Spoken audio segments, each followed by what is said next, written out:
The name says it all. Women Radio 91.7.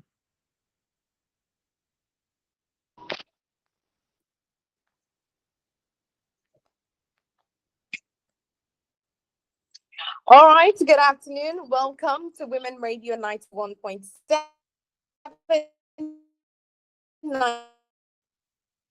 Nigeria's only radio station for women and their families. It's Sunday and it's currently 8 minutes past 12 o'clock. I hope you're doing amazing wherever you are. If you're not a bee at this moment, my name is Finfolua Akirami and you're welcome to the 16 days of activism. We've been having an amazing time, interviewing various organizations who are doing extremely awesome work in this sector.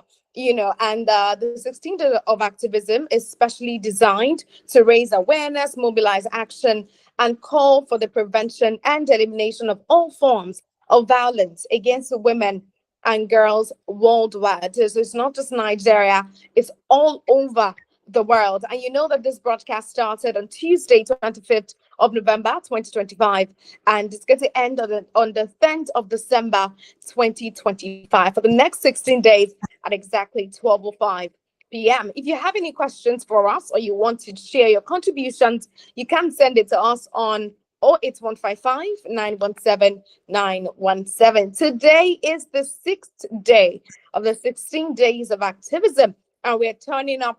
We're spotlighting on ending digital violence against women and girls, and we're looking at progress we've made so far, the gaps that still exist, and the critical next step needed to create safer online spaces, especially for women and girls. My name is Finfolua Kirami, and joining me on the program today is a great person, an exceptional leader doing great work with Paradigm Initiative. She is the Senior Programs Manager at Paradigm Initiative.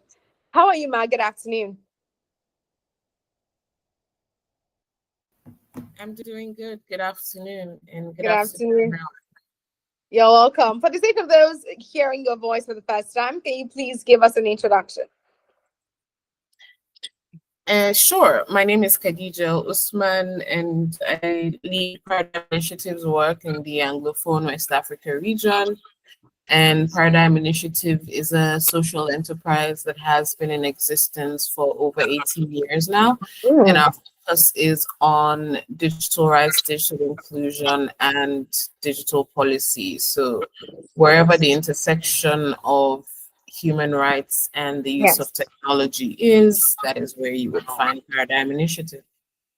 That's really good. Well done. Thank you so much for being here this afternoon to honor our invitation. Thank you for having me. Now, as an organization, Paradigm Initiative, working to protect women and girls online, what are those specific programs or interventions that you provided to support survivors of digital violence? Well, Paradigm Initiative has, we support survivors of technology facilitated gender-based violence through direct support tools and long-term systems strengthening. I think the most important one to first of all mention would be our flagship tool, which is called Ripoti. Ripoti is a Swahili word for report. It is a reporting platform where you can report any sort of digital rights violation. Of course, it includes technology facilitated gender-based violence. So depending on what the report is and the support that we're able to give is where we try to respond to survivors in that way. Have assisted more recently, we have assisted people with litigation cases on of cyberbullying, doxing, and stuff like that. We're also trusted partners with some of the social media platforms some of them, not all of them are accessible. So we try to accelerate some of the reports that might have been sent to the platforms, and where they're not Yes. responsive, we try to accelerate the responses that the social media platforms give. Yeah, so general support just depends on what the report might be. We also have a toolkit called Ayeta. That is a Yoruba word, I believe, for bulletproof. Yes. It's a digital security toolkit where we try to equip people with practical guidance for protecting themselves, their accounts, their devices, and their digital identity online. So I think one of the biggest issues is the digital literacy Yes. that we have. People are just sort of plunged into the internet. They don't know how to use it. They don't know how to navigate it. They don't know what to protect, what not to. So that toolkit assists with that. So yeah, these words are things that you can, of course, easily Google, and then you would find us online. But it is ayeta.africa, repoti.africa, and they would pop up and you can use them at will. We also have something that we do every Valentine's Day, actually, Okay. or around Valentine's. So depending on what day of the week it is, we call it All Aboard. It's a workshop where we try to teach women and girls in Africa specifically how to navigate being online, including, online relationships. So it's a digital security masterclass, but also tailored to the intricacies of Valentine's, and the dangers that especially young women and girls could put themselves into. So it's usually a webinar, and then it ends with a few gifts here and there, things like Netflix subscriptions, just to, I guess, encourage people during that period, because we know that with such a digital generation, it can be a volatile period. So we try to say, hey, here's this gift, but protect yourself. And yeah, just a means to try to equip women and girls to better navigate being online.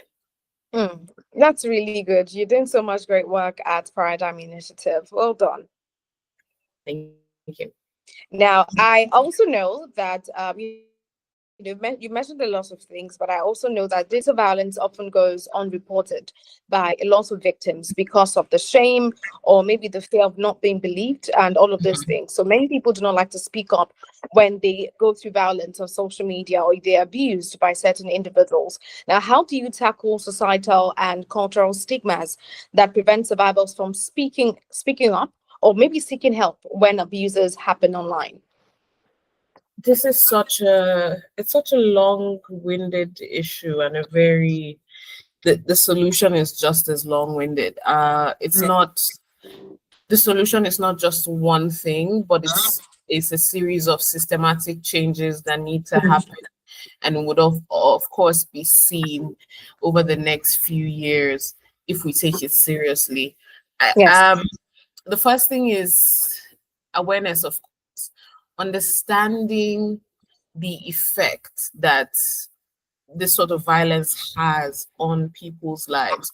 We are, and if you go around and you look for research, it's very scanty, again, because of the low levels of reporting, and because you can't necessarily see the physical scars. It makes it so difficult for people to prove that They this were thing indeed abused. to me, yes, and this is the effect that it took on me, especially also because the effect is also not physically seen. It's emotional, yes. Yeah, it's emotional, it's mental, so it's such a difficult thing to prove. So something that we tried to do this year, we tried to do some research around the effects of technology facilitated gender-based violence. We're going to be releasing the report on the last day of the 16 days of activism. That's Human Rights Day, 10th of December, where you would see, and it's focused on 5 countries, and you would see that we are all aligned in the pain that we feel when it comes to TFGBV, the different ways that it shows up. It was a very survivor-centered research where people were just allowed to air their views on how interacting on the internet is so much harder for women. I've seen in my work, I've seen women who have they've basically been run off social media platforms, social media platforms that should be for everyone. They're bullied to a point where they have to leave said platforms. I'm sure we've seen various instances of that. Or just because as a woman, you have the audacity to speak up, all of a sudden, there is a lot of AI abuse put towards you, non-consensual image sharing, usually fake images that are displayed around you. We've seen it with high-profile individuals and just average individuals in society. And people think these things are jokes. It's banter. It's funny to everyone. And I think it definitely starts from raising the awareness of what this is and what the effects are. And a lot of the time, it's harder with people who are already adults. With the way the world is right now, we know that pretty much every child at one point or the other is going to encounter the internet. So we need to start teaching awareness of these things, teaching empathy from a very, very young age. Then we need systems that allow for reporting and redress, from the social media platforms to systems that exist within countries, institutions that exist within countries. We're talking the police force. There should be systems that deal with there should be systems that deal with TFGBV and take them as seriously. And the redress must be visible to society. It's not that something happens and it is hidden away. Nobody knows. The next one guy goes and creates a fake AI image of you, undresses a person, and goes without consequence. Of course, it's going to embolden the next person. So we need awareness, we need safe reporting, and we need systems that make the consequences visible to our society. That way it is, people hold back, even if they don't have those values ingrained in them. They're at the very least scared. Because of the punishment. Yes, if I do this, this is what is going to happen. It's a pain point for a lot of women, I imagine, but these are the things that need to happen, and it's not a one-day sort of intervention. It's something that is going to take time. Yeah. Yes, that's very true, because the reason why certain issues go on in society or they keep happening is because there is no consequence. So people who do them just go scot-free, and others feel like if I do the same, there will be no action, there will be no consequence for that action. And that's why things like this keep going on around us. But I mean, I'm grateful for the great work you're doing, Pride Initiative, and we're also ensuring and also calling on the government and establishments to ensure that there are systems in place. It's not just to give us laws, it's to ensure that the laws are faced squarely, that people who go through all of these things, survivors and people who perpetrate these evils, are punished accordingly. That was really good. Thank you so much. I also believe that there will be certain challenges, when it comes to initiatives like this. Are you dealing with humans? It can be somewhat stressful sometimes, or you might encounter certain difficulties in ensuring that bring the solution that you want to offer. So, what are some of the biggest challenges that you face in combating digital violence, especially regarding technology, reporting systems, or maybe just community attitudes in general? Where does one begin with that? I think one of the where does one begin? Right. So there is technology barriers for one. Okay. The tools for harassment, impersonation, surveillance, all the like are constantly evolving. They're constantly evolving. You think you have had some sort of fix for what is going on right now, and then something new comes up and everybody is scrambling to try to fix it. So we are definitely as a society struggling with the fast pace of the evolution of technology and the evolution of all the harms that it comes with. So that's one thing. Then of course there are the cultural and societal norms of minimizing the abuse and often silencing the survivors. We were in a situation where people go to police stations to report out of desperation, because where else does someone go to? And they are blamed, for being in certain situations, for posting certain pictures, for even talking to the person in the first place. And of course, it takes away the lack of or the it takes away a safety that you should ordinarily feel with law enforcement. Another thing is, even when these law enforcement officers are willing to support, there is a certain level of anonymity that comes with being online that most people who perpetrate violence have, and they take advantage of this to do whatever, and very often it's difficult to trace them. So even when we have the resources to prosecute, you are with the police, but then all of a sudden it's difficult to track this person down.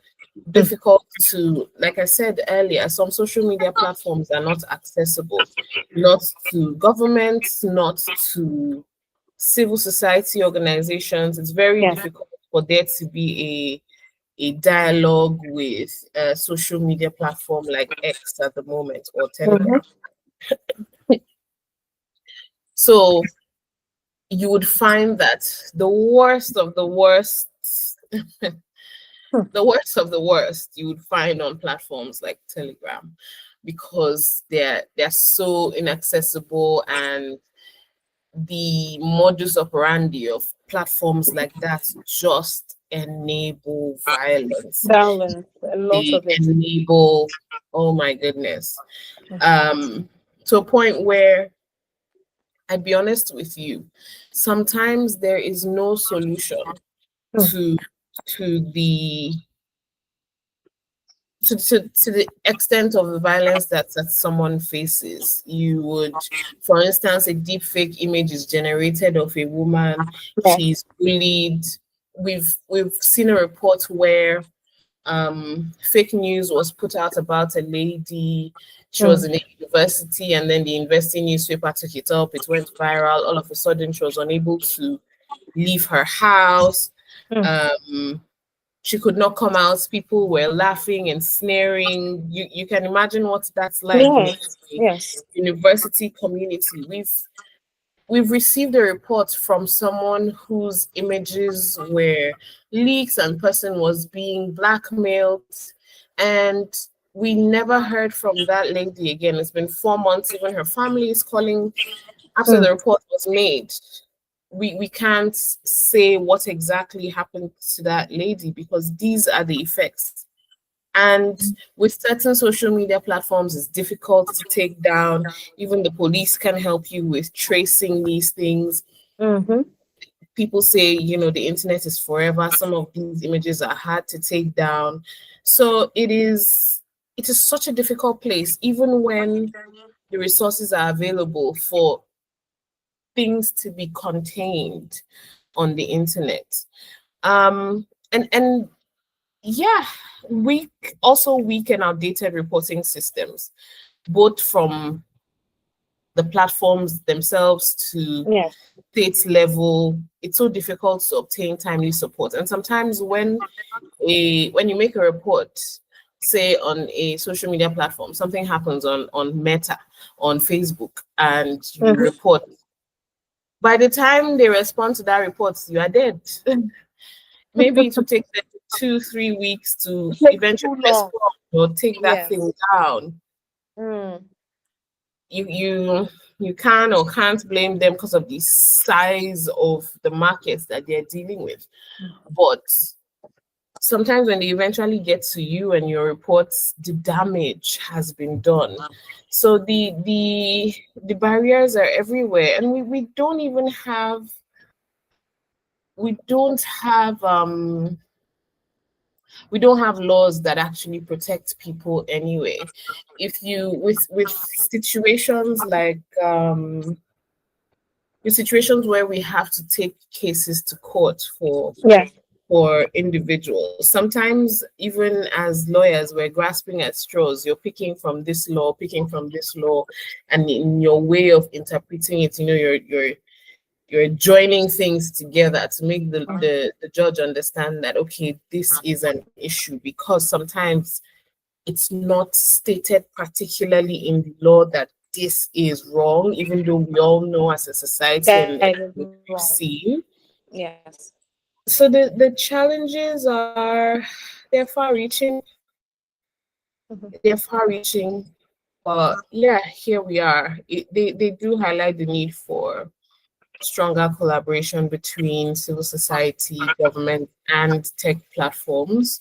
We cannot absolve them of the responsibility they have. Yes. That's very true. And that's why this is happening, to raise awareness and to call for action and protection for women and girls on social media, online in general, for a lot of people facing this kind of things. A lot of people are going through this at the moment, but they cannot speak up. And it would be great, calling on government agencies, technology organizations, to ensure that safety is available for women and girls online, to ensure that nobody goes silent just because they were victims of abuses like this, especially online. Thank you so much for sharing your thoughts with us, for sharing your knowledge, and every single thing that you shared with us today. It was appreciated. You spoke really well about all of these things and the great work you're doing at Paradigm Initiative. And we must all know that ending digital violence requires intentional action, stronger safeguards, and a collective communication, and also commitment to protecting women and girls in our online spaces. As we continue the 16 days of activism, let us challenge harmful practices around our communities, around our homes. When you see things like that, don't keep quiet. Raise awareness about it and speak up till the person gets justice. And if it's you as well, don't be scared to speak up for yourself. And together we can create a safer digital world, one where every woman and girl can connect, express themselves, and thrive without fear of harassment, threats, or abuse. Special thank you to my guest for today, Khadija Usman, the Senior Programs Officer at Paradigm Initiative. Thank you so much for being here this afternoon. Thank you for having me. It was a good conversation. You're welcome. And a big thank you to the production team of Women Radio 91.7 for putting this together, and to my executive producer, Tom Okewale Shonaya. Till tomorrow, 12:05 p.m. on Women Radio 91.7. My name is Pinfolua Kirami. Enjoy the rest of your Sunday. Bye for now.